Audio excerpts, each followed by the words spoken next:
Bismillahirrahmanirrahim.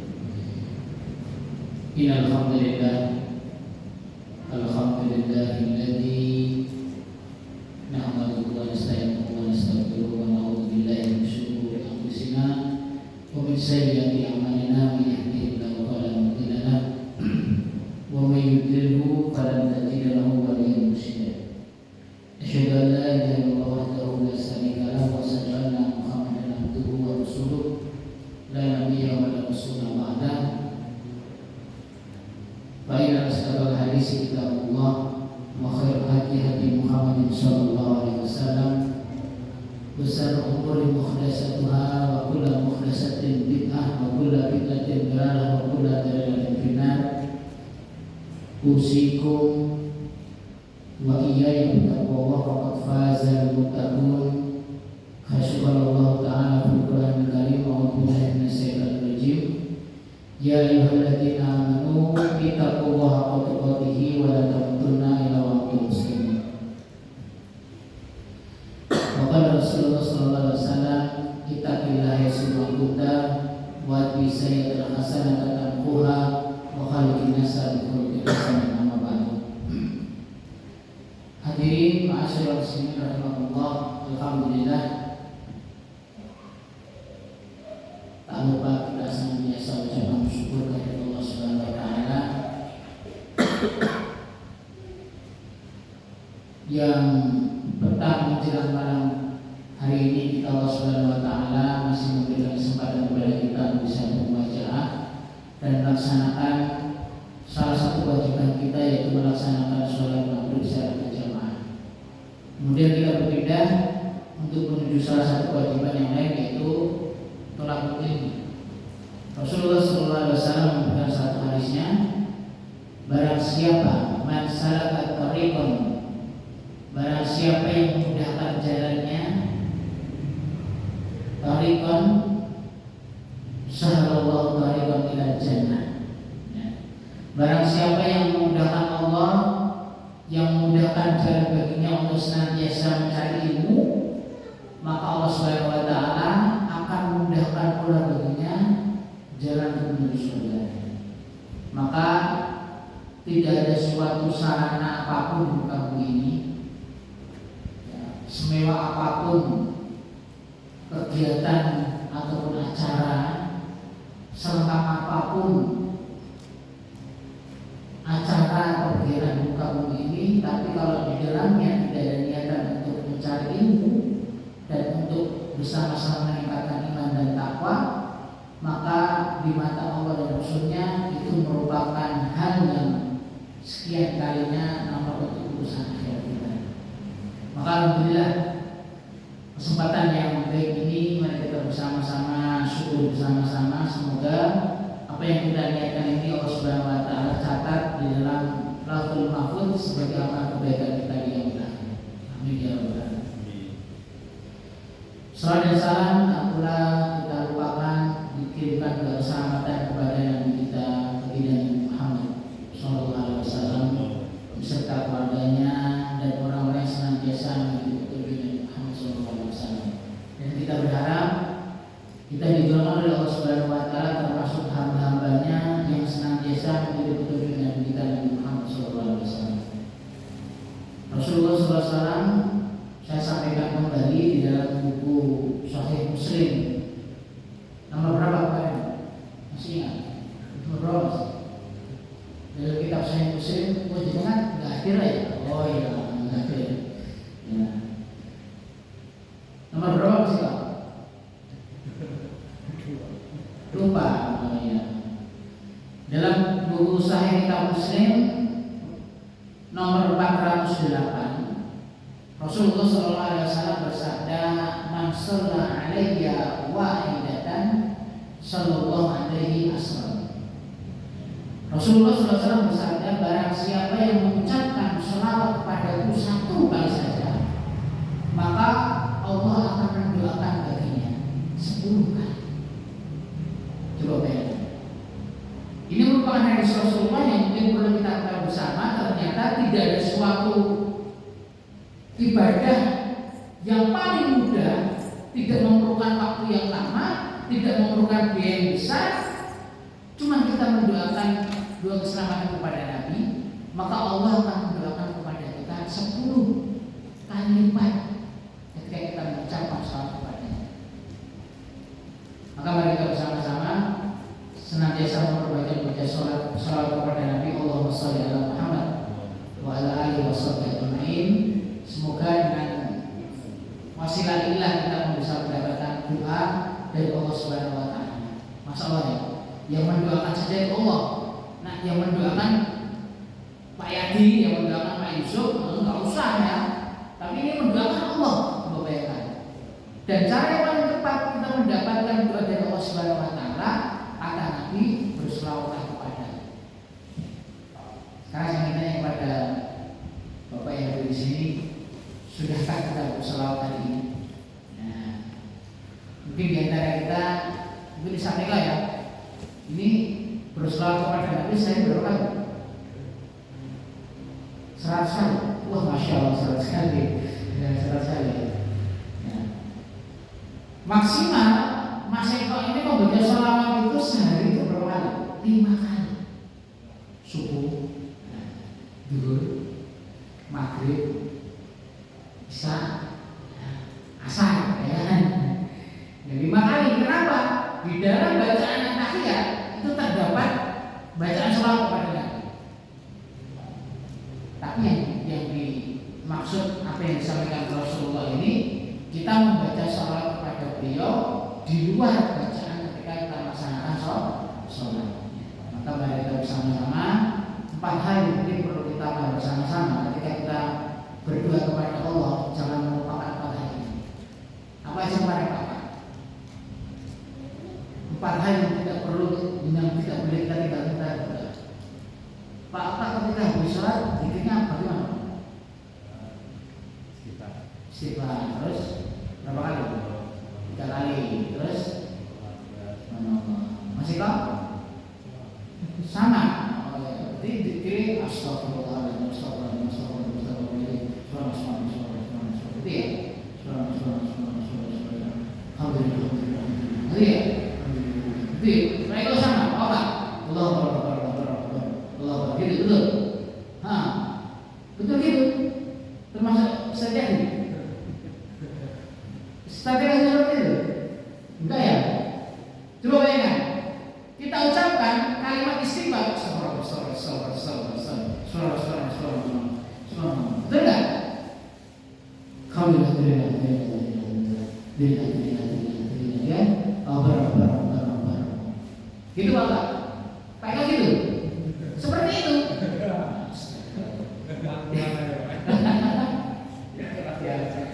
Maka ini mari kita introspeksi sendiri, kita bermuhasabah. Wah, ternyata seperti ini kualitas kita berzikir kepada Allah. Sehingga apa? Kita mengucapkan tasbih, mengucapkan takbir, mengucapkan tahmid saja itu nggak lengkap. Maka inilah bagaimana kita berintrospeksi ketika Allah Subhanahu wa taala memberikan rezeki kepada kita, kan kita itu tidak dibuka cara banget. Ya. Ada di antara kita tuh orang rezekinya juga banget. Ya. Setiap dia bekerja, setiap dia jualan, dia mendapatkan untung besar. Setiap dia usaha, apa yang dia pegang pasti dia mendapatkan keberhasilan yang luar biasa. Tapi di antara kita yang mungkin tiap hari melaksanakan sholat 5 waktu di masjid, subuh di masjid, duhur di masjid, asar di masjid, maghrib di masjid, isya di masjid, bahkan sing ada dalam itu, sing dadi imam. Tapi kenapa Allah tidak membukakan pintu keran rezeki kita itu buka dengan baterainya? Tapi di antara sekalian kita bisa melihat orang yang jalan ke masjid, bahkan mereka sholatnya di rumah, bahkan yang jauh, kita nggak tahu sholat apa enggak, ya kan? Tapi yang jauh rezeki mereka luar biasa, betul nggak? Obah sedikit untung, jual apa dia laku, dia kasih Mas, apa jenengan apa Bu? Lo Islam Pak, usane pada mereka. Saya Islam. Oke, buktinya apa? KTP, bukan KTP Islam. Sholat, boten. Masa Muslim rahimahullah, maka di sini Rasulullah SAW pernah ditanya oleh para sahabat, ya Rasul, bagaimana keadaan kami saat ini ya Rasul? Ekonomi kami biasa-biasa saja.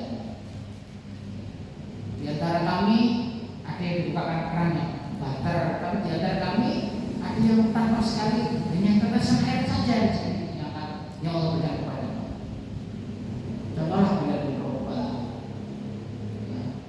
Abdullah bin Rawaha, Usama bin Zaid, Ibnu Umar, anaknya Umar bin Khattab sendiri, yang kemarin saya ceritakan kan, ketika Rasulullah sedang mengadakan pertemuan seperti ini, Rasulullah mengatakan, wahai para sahabat, sebentar lagi kita akan menyaksikan orang calon bertutur surga.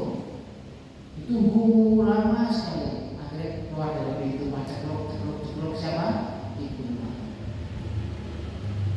Dengan Rasulullah ketika di tempat lain dengan pertemuan kembali seperti ini, bermajelis ilmu, Rasulullah sudah mengatakan, wahai para sahabatku, sekali lagi siapa yang ingin menyaksikan calon penduduk surga, mari kita lihat, tunggu saudara akan datang. Siapa yang datang? Ibnu Umar.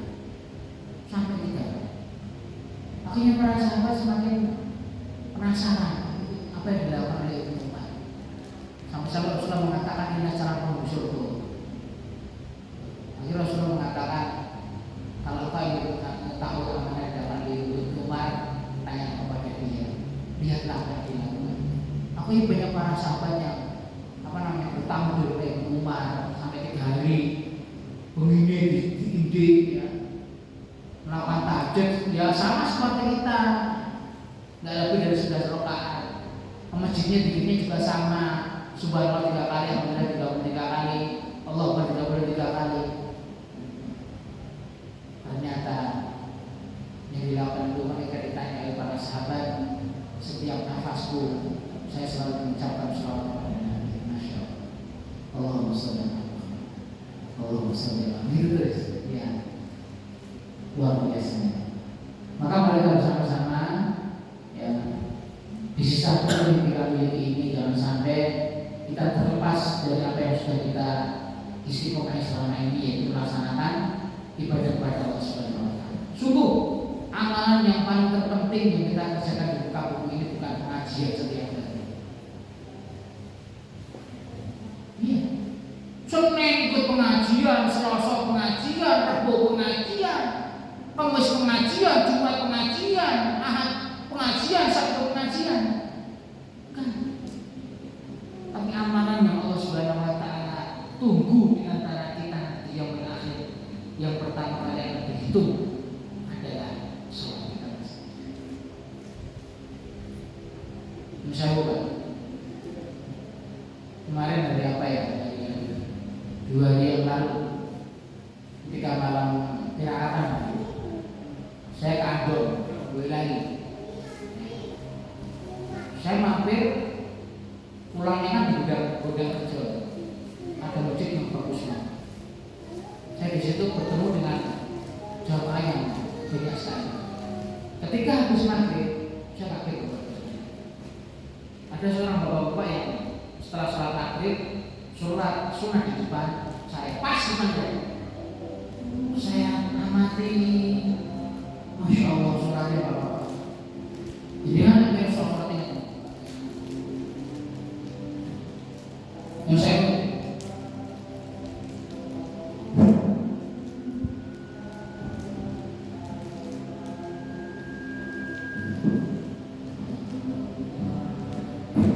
jadi dia belum rukuk, secara rukuk tatmainnah raki'an, dia langsung berdiri. Dia belum berdiri secara iktidal, secara berdiri secara tegak, dia langsung sujud. Dan saya sujudnya pun seperti itu, maktul langsung duduk. Baru duduk berapa detik, dia langsung sujud lagi, berdiri lagi. Saya tunggu rakaat kedua, sama. Wah. dan duduknya seperti ini. Jadi kayak disilakan. Tidak ketika duduk, ketika dia duduk iftirash, duduk at-tahiyat pun juga seperti itu. Akhirnya ketika dia setelah sholat, saya susul dia bapak itu. Mau tak ajak bicara ya, mau tak ajak ngobrol. Assalamualaikum Pak. Wah, susul kita bapak itu. Oh, jamaah mereka Pak. Oke, kalau setiap akhir kamu orang saya putih Mas, kalau saya susul. Mungkin pun tak anggap saya Masya Allah. Yang jadi pikiran saya ya sekitar 60 tahun 60 tahun dia melaksanakan sholat. Ketika posisi sholatnya seperti itu, yang jadi pertanyaan saya, diterima sholatnya dia? Padahal kita sudah pernah mendengar cerita ketika seorang badui yang sholat masbuk ya, sudah sholat asar, dia sholat sendirian, sholat asar, seperti bapak tadi. Apa kata Rasulullah? Mas, maaf Mas, mang baleni sholat ini, baleni pun naik, Mas, yang saya mang baleni pun naik sampai 3 kali. Setelah salat dipanggil sini Mas. Kata Rasulullah, kenapa saya suruh kamu mengulang 3 kali? Saya tidak tahu wahai Nabi. Sesungguhnya sholat kamu itu tidak sebagaimana contoh yang diberikan kepadamu ketika kamu menjalankan sholat. Maka sholat kamu itu tidak sah. Ya kan? Sudah tahu sholat dengan angan-angan yang dia miliki, ya cita-citanya aku sholat satu di masjid, tahajud ditambah seperti itu. Tapi kita kualitas sholat seperti bapak yang di hadapan saya terang nyata ini bukan sinetron. Saya ingat kata-kata Nabi, Masya Allah, sakit. Maksudnya mau tak panggil, tak ajak ngobrol gitu ya, boleh susu ya. Maka mari kita bersama-sama ketika kita menjalankan ibadah sholat, antum sangat susu. Wakabbir hatta tatma'inna raqiban.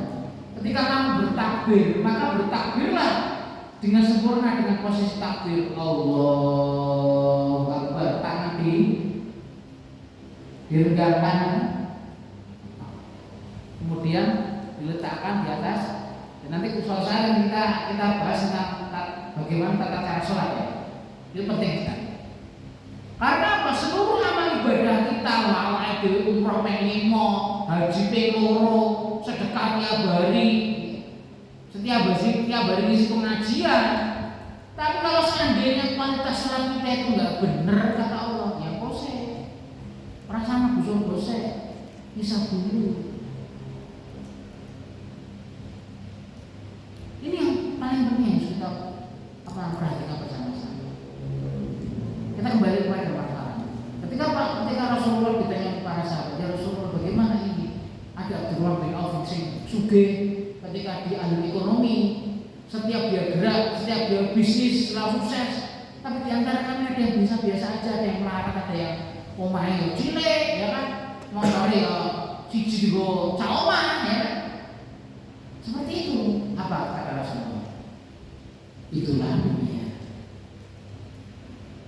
Innamal hayatud dunya la'ibun wa lahun, kata Rasulullah. Allah telah memberikan kejelasan kepada kita bahwa sesungguhnya kehidupan dunia ini merupakan sandiwara saja, yang mengatur adalah Allah. Dan ketika kamu melihat orang kafir, orang Yahudi, mereka sukses di dalam kehidupan dunia mereka, kata Rasulullah, itu merupakan istidrak bagi mereka. Apa istidrak itu?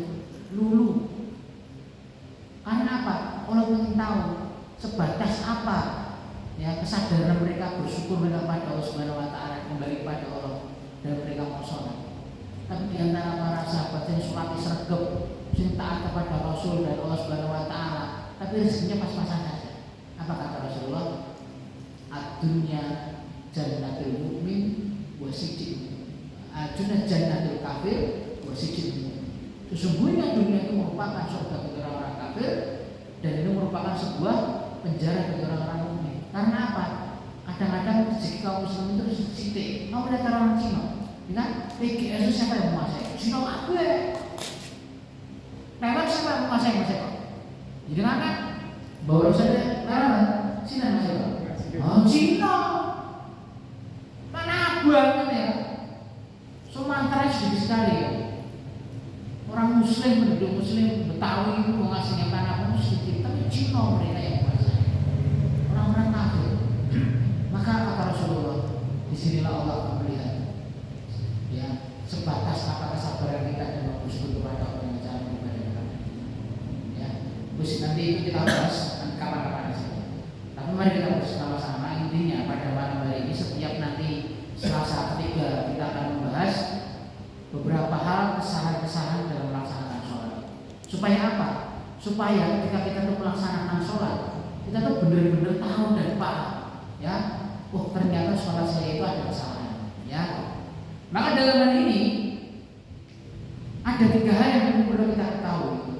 Kesalahan-kesalahan yang perlu kita ketahui bersama-sama ketika menjalankan sholat. Yang pertama, kesalahan ketika sebelum melaksanakan sholat. Nanti ada contoh-contohnya. Kemudian yang kedua, kesalahan ketika kita melaksanakan sholat. Jadi ketika takbiratul ihram itu sampai salam, nah kesalahannya apa aja?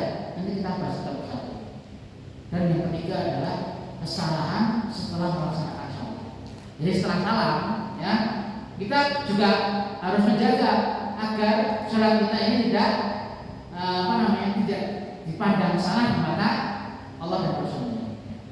Maka di dalam buku ini luar biasa buku ini. Ini saya temukan sebelum pandemi kemarin. Nyampe tenang buku ini ya. Maka semoga dengan harapan saya menyampaikan ini kita bisa mempunyai ukuran ya. Aku itu sholat bagaimana ya. Baik, saudara sekalian, mari kita bersama-sama mulai. Yang pertama adalah kesalahan-kesalahan sebelum melakukan sholat. Kemarin sudah ketika prolog awal saya sampaikan bahwasanya Rasulullah mengatakan awwalu ma yuhasabu bil abdi yaumil qiyamah as-shalah. Ya, pertama kali orang akan bisa pada sholatnya. Sholat itu merupakan fardu bainal mukmin wa kafir. Jadi kalau kita ingin mengetahui orang itu dikatakan mukmin atau orang itu dikatakan kafir, bagaimana dia mengerjakan sholat? Ya. Loh bagaimana Ustaz kalau dia orang Islam tapi dia belum sholat? Nah itu belum dikatakan muslim. Dia baru mau menuju muslim. Tapi kalau dia sudah sholat, ya setiap harinya dia dibutuhkan dengan melaksanakan sholat ibadah sholat, maka itulah hari ini juga kata Rasulullah dia sudah dikatakan sebagai seorang muslim. Baik sekalian, kesalahan pertama ketika sebelum melaksanakan sholat adalah tidak memperhatikan waktu masuk sholat. Nah, maka dalam hal ini Allah Subhanahu wa taala berfirman dalam surat An-Nisa ayat 103, A'udzu billahi minasyaitonir rajim, faqimus shalah innas sholata kanat 'alal mu'minina kitaban mawquta. Dan kerjakanlah sholat, sesungguhnya sholat itu diwajibkan atas kalian, atas orang-orang mukmin, sudah ditentukan waktu-waktunya. Jadi mari kita bersama-sama, walaupun waktu itu kurang 1 menit, saya ini kalau misalkan kosong 1 menit belum waktunya mancing, pak sudah adzan, misalkan ini ya, dan itu banyak yang batal. Wah ini bahaya itu pak ya. Maka ini akan menjadi beban, menjadi sawab, menjadi merupakan dosa bagi orang yang mengadakan adzan. Ketika sebelum waktunya adzan dia sudah ada. Lah bagaimana pak? Saya rumahnya tengah-tengah, kanan saya ada masjid, kiri saya ada masjid, ya timur saya ada masjid, barat saya ada masjid. Nah terus yang saya pegang bagaimana? Nah, pernah Rasul dikatakan menurut saya seperti itu. Apa jawab Rasulullah? Pakailah ukuran masjid yang paling terdekat dengan kamu. Jadi nggak usah patokan masjid yang ada sih banter dewe ya. Wah banter dewe ya orangnya. ketuane kalau misalkan dipadani dengan sini gayeng nih. Soalnya 2 jam ya. Ada saya dewe terus. Tapi Pak Oka belum ada. Ya sudah, kita jangan minum. Kadang-kadang kita ini wah, saya ngadal saya dewe, ngomong radio, wah, sadar. Padahal kurang menit di daerah kita. Maka di dalam Islam, termasuk sholat pun, kita harus mempunyai patokan wis manjing durung ketika kita menjalankan sholat. Itu penting sekali. Maka sekali lagi Pak Oka, ya, mari kita berpedoman kepada ayat ini bahwasanya sebenarnya sholat itu ada ketentuan waktunya tertentu. Jadi nggak sakar awake dhewe. Ya. Ayo sholat dan ayo sholat ya. Padahal di sini belum waktunya ada. Maka sekali lagi nanti tolong Pak Oka kalau jam kita ini ya benar-benar disamakan dengan yang sesuai dengan waktu yang ada di sini ya. Jangan sampai waktunya ini kelebihan 1 menit atau 2 menit ataupun mundur 2 menit. Jangan, harus disamakan. Kalau mundur ya harus ditepatkan. Ini yang harus perlu kita sampaikan. Ini kesalahan pertama ketika belum menjalankan sholat adalah kita tidak memperhatikan waktu-waktu sholat. Ya, pun dengan subuh, sadar dulu kalau ya. Kadang-kadang kayak saya Mas Eko bangsawan ya, bangsawan tak nyawa. Subuh ini mesti ya jam berapa sih? Kalau pas ada, harus setengah ya. Jangan sampai seperti mereka yang tidak memperhatikan waktu-waktu sholat sehingga mereka sampai naik sendiri. Sholat subuh setelah mereka mengadakan jual beli, sholat subuh setelah mereka berdagang, akhirnya terlambat sholatnya. Maka kalau bisa, mari kita bersama-sama sholat tepat pada waktunya. Syukur-syukur kalau kita sebagai seorang laki-laki diwajibkan oleh Allah Subhanahu wa taala Rasulnya sholat itu adalah di masjid. Nih. Kemudian yang selanjutnya, ini tidak usah saya bahas tentang waktu zuhur yang bagaimana, waktu subuh bagaimana, ini nanti kita bisa mencari di buku-buku yang lain. Kemudian yang kedua, kesalahan ketika sebelum melaksanakan sholat yang mungkin perlu kita paham bersama-sama, yaitu kita tidak mau berjamaah. Wah, benar nih omah, apa?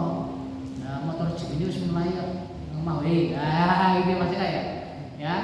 Wah, bal-balannya ini persis karo Bayangkara ini Manahan, ya. Sholatnya mau ya kan? Gitu ya.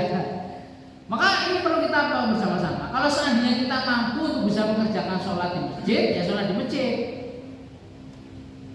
Walaupun tak mungkin kalau kita berangkat ke masjid, biasanya kalau di sini kan imamnya gitu-gitu ya, imamnya hati-hati ya santai ya, bisa oleh full. Kadang-kadang imamnya wadi kok bang nganu yo cepet jalan, lagi duduk kan tahiyat, ya kan? Astagfirullahaladzim. Tapi nggak apa-apa, Allah sudah tahu niat kita. Nah kita ingin berjamaah, ya. Maka mari kita bersama-sama untuk mengoptimalkan dan memaksimalkan dalam kehidupan kita ini, kalau bisa ketika kita melaksanakan sholat kita mencari itu berjamaah dimanapun kita berada. Dari dalam perjalanan, itu saat tadi, oh dikira-kira ini kalau aku pas komat raya, oh kita pas, lanjut. Nah pas ketemu masjid, ya wis komat, ayo mandek kabeh. Atau kalau berjalan sendiri, ya kecuali kalau di bis ataupun di di anggota umum, nggak mungkin kita minta sama supirnya, Pak sopir mandek ke masjid ya sholat jamaah bareng-bareng, nggak mungkin. Maka nanti ada beberapa hal yang mungkin keadaan emergensi yang diperbolehkan kita tidak berjamaah, ya. Itu apa dalilnya bahwasanya sholat berjamaah itu merupakan penekanan dari Nabi?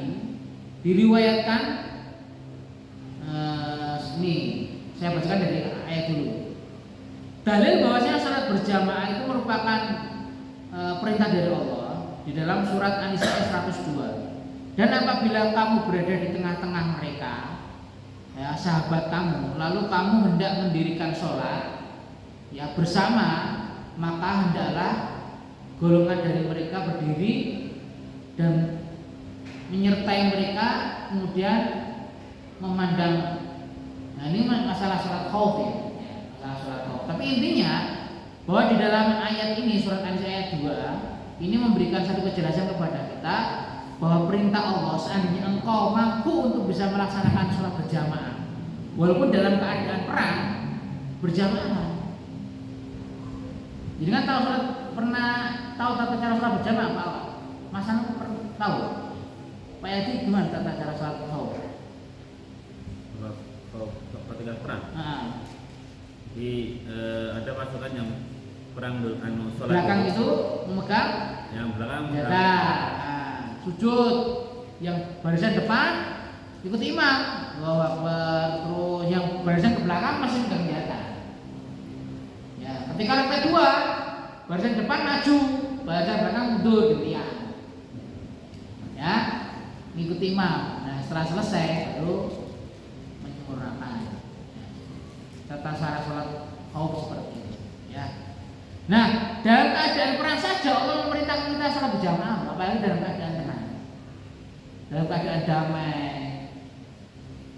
Nah, nanti ada pengecualian. Nah, bagaimana Pak kalau dalam keadaan hujan lebat sehingga kita tidak bisa mampu untuk ke masjid? Ada yang mempunyai pedoman lah, kan awake dhewe di payung, awake dhewe di apa namanya, di mantol ya. Nah, itu bagaimana? Nah, nanti kita bahas apa-apanya. Nah, saya bacakan dari hadis Rasulullah SAW. Salah satu keutamaan yang didapatkan dari sholat berjamaah menurut Rasulullah SAW, as-sholatul jama'ati khairum min sholatil fadi bisa ba'i wa isrina darajatan. Ya, Rasulullah SAW bersabda, sholat berjamaah itu lebih utama, ya, dibanding dengan sholat sendirian, pahalanya dari 27 derajat. Hadis riwayat Bukhari. Ya. Ini hadis yang menguatkan kita untuk melaksanakan sholat berjamaah. Kemudian selanjutnya Rasulullah SAW bersabda, ada 7 golongan yang akan mendapatkan naungan Allah pada hari di mana tidak ada naungan kecuali naungan darinya. Di antaranya adalah mereka seorang mukmin yang hatinya selalu terpaut untuk melaksanakan sholat berjamaah di masjid. Nah, ini ya. Jadi ketika kita wirawiri 5 kali sehari, kita nek di hadapan ngomong sing ora mudeng. Yo Pak Yadi, Mas Eko, ya bapak yang lain, kok udah ke masjid terus toh? Boleh apa? Nah, mereka nggak mudeng. Tapi ketahuilah Bapak Ibu sekalian Allah Subhanahu Wa Taala, pada hari kiamat nanti, orang yang senantiasa istiqomah, hatinya terpaut dengan masjid untuk melaksanakan sholat berjamaah, Rasulullah mengatakan dia akan mendapatkan naungan tatkala pada saat itu tidak ada naungan pertolongan, tidak ada pertolongan dari Allah Subhanahu Wa Taala. Maka inilah yang perlu kita pegang bersama-sama, manfaat daripada sholat berjamaah. Selain mendapatkan 27 rakaat, kita juga mendapatkan naungan dari Allah Subhanahu Wa Taala. Nah, ini yang lebih apa namanya, lebih unik lagi. Kemarin saya pernah ditanya oleh seorang ibu, Ustadz, ya Bu, nah bagaimana ketika saya sholat, saya hanya mendapatkan, saya masbuk, hanya mendapatkan at-tahiyat saja. Apakah saya tetap mendapatkan 27 rakaat, 27 derajat? Ada yang bisa menjawab? Bagaimana? Sama nggak? Orang yang pertama kali takbir pertama dengan imam, dengan orang makmum yang masbuk hanya mendapatkan at-tahiyat, sama nggak pahalanya? Niatnya. Pak Bandi? Sama Pak? Sama. Gimana Pak? Sama ya? Ya, di hadapan Allah kan kita ya, kita nggak bisa menilai sama dan tidaknya ya. Itu bukan berat Allah. Enggak, maksudnya intinya dia tetap mendapatkan 27 rakaat karena jamaah gitu ya. Iya. Ya. Gimana Mas Ati Pak? Gimana? Sama ya? Sama. Pak Yadi gimana?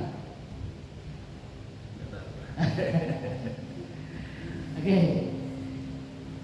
Kita berpegang pada hadis yang pertama ya, bahwasanya sholat berjamaah itu pahalanya 27 derajat. Maka orang yang sholat walaupun dia terlambat, karena dia itu sudah pertama hanya berjamaah, walaupun dia hanya mendapatkan tahiyat saja, maka dari hadis ini tetap dia mendapatkan kategori mendapatkan sholat berjamaah pahalanya 27 derajat. Itu ya. Saya kemarin pernah mendapatkan keterangan dari salah satu ustadz. Ya beda. Jadi kalau orang yang pertama ikut sholat berjamaah takbir bersama imam, dia lebih utama daripada orang yang hanya mendapatkan at-tahiyat saja, walaupun pahalanya 27 derajat. Bedanya bagaimana? Satu, dia mendapatkan amin. Ketika dia mengucapkan amin bareng-bareng bersama imam, maka dia didoakan oleh malaikat. Jadi jangan sepelekan baca amin loh Bapak Ibu sekalian ya. Kadang-kadang kita ketika imam membaca jahar ketika sholat duhur, sholat maghrib, isya, subuh, ketika kita mendengarkan walad doli, kadang-kadang kita kan malas loh. Hanya batin tak amin. Ya, dia masih kayak. Jadi kalau amin bantar apa batin? Sedang. Tapi yang penting bantar ya, jahar ya. Jangan dibatin. Nanti kesalahan di dalam sholat dari sini. Mengucapkan amin juga di dalam. Ya. Nanti belum sampai di situ. Maka mari kita bersama-sama ketika kita mengingatkan kita untuk mendapatkan sholat berjamaah walaupun hanya mendapatkan tahiyat, dikejar ya. Itu ya. Maka kesalahan kedua yang perlu kita ketahui, kesalahan sebelum melaksanakan sholat adalah kita tidak mau berjamaah. Wah, usah tahiyat, tunggu saya. Gembar saya, mana sholat diri? Nah ini ya, oh saya tahiyat, saya sholat dewe. Pada kesempatan itu bisa mengejar tahiyat. Nah ini yang perlu kita ketahui bersama-sama. Kemudian dalam hadis yang lain dijelaskan keutamaan sholat berjamaah. Rasulullah SAW bersabda, barang siapa yang sholat selama 40 hari 40 malam secara berjamaah dan selalu mendapatkan takbir pertama bersama imam. Ya. Jadi imam takbir, Allahu Akbar, kemudian begitu. Ya, selama 40 hari 40 malam, maka kata Rasulullah, maka ditetapkan baginya 2 pembebasan. Apa kata Rasulullah? Pembebasan dari api neraka. Dan yang kedua, pembebasan dari nifaq. Apa itu nifaq? Sifat munafik. Jadi dari hadis ini diriwayatkan Imam Tirmidzi dan ini merupakan hadis hasan dan bisa kita pegang. Ketika kita menjalankan sholat selama 40 hari 40 malam tanpa kita terlambat bersama imam takbir pertama sampai at-tahiyat, kemudian kita baru selesai dan berpikir doa kemudian pulang. Ketika kita laksanakan dengan istiqomah, bahkan kalau lebih ya, kalau 40 hari itu berapa bulan? 1 bulan lebih 10 hari. Ya, kira-kira seperti itu. Maka kata Rasulullah, maka dia akan mendapatkan 2 pembebasan. Masalah ya, dia akan diselamatkan dari api neraka. Yang kedua, dia akan dijauhkan dari sifat-sifat kemunafikan. Nah ini masih kali ya. Petang puluh dino, petang puluh bengi. Saya kedengar. Ora terang Mas. Oh, subuh ora telat, saya ora telat piye Mas? Telat balen duhur. Nek telat balennya dari 0 dan 1. Dari 1. Nah, 40 hari lagi. Kurang 1 hari ya. Tapi bisa kita coba. Ya. Tapi ini merupakan salah satu motivasi bagi kita semuanya. Kalau kita bisa mengerjakan berjamaah selama 40 hari 40 malam, takbir bersama imam pertama, kemudian salam bersama imam pula, maka kita akan mendapatkan 2 kebebasan. Kemudian lagi diriwayatkan dari Ubay bin Ka'ab, ia berkata Rasulullah SAW bersabda, yang artinya sholat seorang dengan 1 orang yang lain lebih banyak pahalanya dan lebih mampu membersihkan dosa daripada sholat seorang sendirian. Ya, apa maksudnya? Dari hadis ini Dr. Ubay bin Ka'ab ini memberikan satu pengertian bahwa orang yang selalu melaksanakan sholat berjamaah maka dia akan mendapatkan diampuni dan dihapus dosa-dosanya. Nah, ya. Jadi salah satu faktor yang bisa menghapus dosa yang kita miliki adalah sholat berjamaah. Ya. Tanpa misalkan doa kita istighfar itu mungkin tidak khusyuk, tapi Allah Subhanahu wa taala sudah mencatat, udah diampuni dosa-dosa. Ya, maka inilah hadis yang selanjutnya bisa memberikan motivasi kepada kita bahwa sholat berjamaah itu manfaat selain dibebaskan dari api neraka dan dijauhkan dari sifat nifaq adalah Allah Subhanahu wa taala akan memberikan pengampunan segala dosa yang kita lakukan selama hidup ini. Ya, semoga Allah Subhanahu wa taala senantiasa memberikan istiqomah kepada kita untuk bisa menjalankan sholat secara berjamaah. Amin ya rabbal alamin. Kemudian dari hadis yang diriwayatkan oleh Abdullah bin Mas'ud yang berkata, engkau telah melihat kami, tidaklah seorang meninggalkan sholat berjamaah kecuali ia seorang yang dikatakan kata boleh mendapatnya sifat munafik, yang sudah maklum nifaknya, atau seseorang yang ketika dalam keadaan kurang sehat maka dia diberi kesempatan. Bahkan orang yang sakit pun ketika dia bisa berjalan di masjid maka dia harus ataupun diutamakan untuk bisa melaksanakan sholat berjamaah. Abdullah bin Mas'ud lalu berkata menegaskan yang artinya Rasulullah SAW mengajarkan kita untuk senantiasa menjaga sholat berjamaah dalam keadaan walau dalam keadaan sakit. Ini kadang-kadang kita ini masa ini sih ya, banyak pakai ya. Kalau kan saya sholatnya di rumah. Maka dalam hadis ini memberikan satu kejelasan. Ya, dari Abdullah bin Mas'ud ini memberikan satu pengertian kepada kita, walaupun dalam keadaan kita kurang enak badan, yang diupayakan kita bisa melaksanakan sholat di masjid. Nah, kapan saatnya kita diperbolehkan untuk boleh meninggalkan berjamaah? Ada dua alasan menurut jumhur ulama, yang mana boleh meninggalkan berjamaah, tetapi ketika dia setelah keluar dari keadaan itu maka dia harus melaksanakan jamaah. Yang pertama, ya, orang yang dalam keadaan safar. Jadi kalau kita dalam keadaan perjalanan jauh, maka kita diberikan rukhsah untuk tidak melaksanakan jamaah. Ya.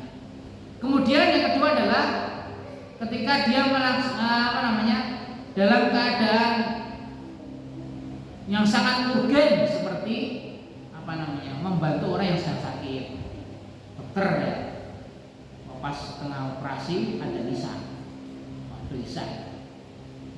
ini tak tunda, patah ya, pas medot khusus ada, wah kita tinggal ya, ya ini harus diselesaikan dulu. Ya. Inilah dua keadaan yang mana diperbolehkan kita tidak melaksanakan berjamaah. Ya. Ada beberapa ulama yang menambahkan salah satu waktu yang boleh diundur sholatnya adalah ketika telah berdiri seperti ini ya. Kan kita kan habis maghrib mengadakan ta'lim, orang sangat asiknya, wah ada kayak ini, kita tunda ya setengah jam lagi, nanti kalau setelah selesai langsung komat. Nah itu gimana? Ada beberapa ulama yang membolehkan, ya, ada yang membolehkan. Tetapi ada beberapa ulama yang tetap bersikukuh, ya udah diselesaikan, nggak ada waktu libur untuk sholat. Pengajian diselesaikan, ditutup, semuanya wudu, sholat isya. Ya, nanti kalau mau perkara dilanjutkan barisan nggak masalah. Tetapi kalau khusus di kajian saya, nek wis sadar ditutup ya orang sampai terus kena barisan ya. Karena apa? Mudeng doluwe ya, do pengen madang ya, do pengen istirahat ya. Maka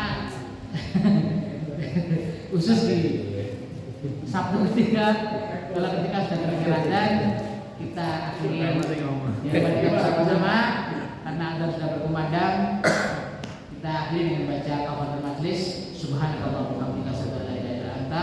Astagfirullahaladzim. Kita akhiri dengan bacaan bersama-sama. Alhamdulillahirabbil alamin. Alhamdulillah wa alhamdulillahirabbil alamin. Assalamualaikum.